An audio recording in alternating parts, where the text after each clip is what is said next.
What's up, family? Get this video a big thumbs up. Okay, so I guess we're at this weird part where the left is just kind of saying the quiet part out loud. Although I don't know why I'm acting surprised, it's kind of the same flow, right? All the time, the left vehemently denies a thing, and then casually 6 months, a year, maybe 2 years later, they just basically openly admit it, and sometimes accidentally. So sometimes it's just that one honest individual who just happened to tell the truth, exposing the whole thing. And well, we're here again, the same sort of process, the same exact repeated timeline. Now they're just openly admitting it.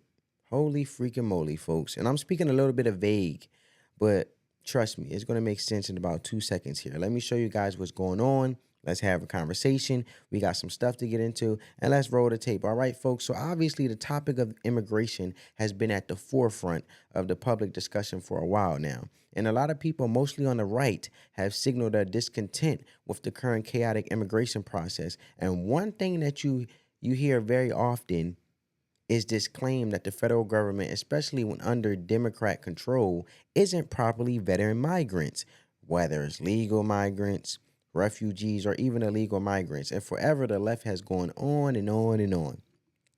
No, that's fake news. That's not true. And is yet again one of those right-wing conspiracy theorists.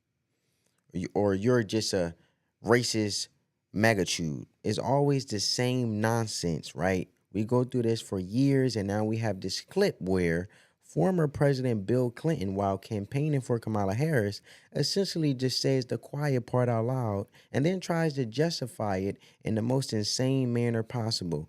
This right here was totally wrong with their approach. I want you guys to check it out, family. You had a case in Georgia not very long ago, didn't you? They made an ad about it, about a young woman who'd been killed by an immigrant. Yeah, well, if they'd all been properly vetted, that probably wouldn't have happened. But if they're all properly vetted, and that doesn't happen, and America is not having enough babies to keep our populations up, so we need immigrants that have been vetted to do work, there wouldn't be a problem. And he couldn't keep people all torn up and upset. It's unfreaking believable. Bill Clinton essentially admits that, yeah, we aren't properly vetting people, but we have to. There's a necessity for unvetted mass migration because we need to uphold the workforce and the country's GDP. And what an insanely deeply cynical and misguided worldview. But of course, we shouldn't be surprised. This is the same man who, during his presidency, opened the floodgates for China to join the World Trade Organization. And we saw exactly what that did. I mean, that decision alone is responsible for hollowing out the American middle class and disseminating American manufacturing, all in the name of global economic growth. In other words, economic growth for those at the very tippy top. Of course, we see the cost of Bill Clinton's short-sightedness on the issue in particular as it continues to reverberate throughout the country today. And now you see how it is simply a continuation, and it's a doubling down on this disastrous worldview. Not just by sacrificing American jobs, but sacrificing American culture, all in the Democrats' endless pursuit and push for unchecked immigration. You know his comments reflect the same exact mentality that sold the American workers to foreign powers in the 1990s. And now he wants to sell the very soul of the nation under the guise of GDP growth. That's what we keep hearing, right? Americans aren't having babies, so we just need to continue to import the masses. Everybody's a refugee, quote unquote, right? Which of course is code for import the third world so we can have cheap, low-skilled labor and generationally loyal voters. And it's absolutely insane. It's a cynical worldview, but I simply cannot associate myself with it. I can't get on board with this stuff.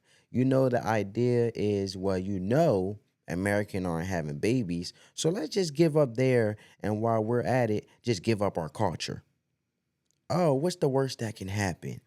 Well, I don't know, maybe American citizens dying out to be a little bit of a warning sign. Nope, apparently not for Democrats. Totally acceptable. It's just unnecessary evil as we chase endless economic growth I just can't do it. I can't get on board with this nonsense, man.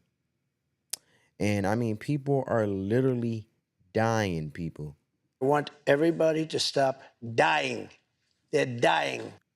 I mean, like literally, as Trump said, dying. People are literally I want dying. everybody to stop dying. They're dying. American citizens are being victimized precisely because the federal government has opened the floodgates and never had any intention of actually vetting migrants. And I mean, we seen all the horrifying headlines. They allowed terrorist cells to enter the nation. Just recently, the FBI thwarted a terrorist plot that was being planned by an Afghan national who was, of course, surprised to literally no one simply allowed to walk into the country without proper vetting after Joe Biden's disastrous Afghanistan withdrawal. You know, another one of those I told you so moments. And I knew it was going to happen, folks. But, however, after the fall of Kabul, all this talk of hundreds of thousands of Afghan nationals simply being allowed to walk into the nation with no real proper vetting process. And now, well, you know, terrorist cells just lying in the shadows, but you're supposed to shut up and accept it because the GDP requires it. I can't think of anything less patriotic. And I mean, who in their right mind supports this crap? It's insane. We should be having a conversation about increasing birth rates and preserving American culture, not this mass immigration nonsense and cultural revolution, or revelism nonsense. You know, a lot of people asking themselves, is there something worth protecting? Is there something worth preserving here? And that's something that I'm talking about is Western civilization, American culture. And I mean, just think about these people's outlook. You know what I'm saying? Here, just look at their outlook here. You know what I'm saying? It's not about racism. It's not about xenophobia. It's about a country's right to preserve its identity, its values, and its way of life. And we are losing our sense of shared purpose. We are losing it quickly. In this great American experiment, the rise of Western civilization, I guess we're just giving up on it. Just accepting the leftist outlook that America is nothing more than an economic entity that must open the door to the world's masses, absorbing millions of people with no effort to ensure assimilation. It's insane. Western civilization is much more than an economic zone. It's a way of life. It's a value system. It's tradition. It's a political revolution that has left the rest of the world in awe.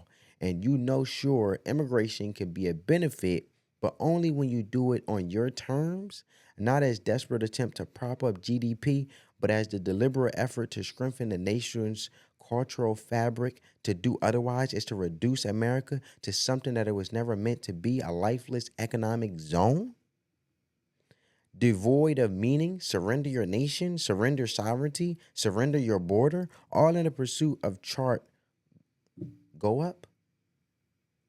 Terrorist cells setting up shop in your neighborhoods. Just a byproduct of Venezuelan gangs and cartels taking over entire apartment complex. I guess that's just progress. But don't just hear it from me, folks.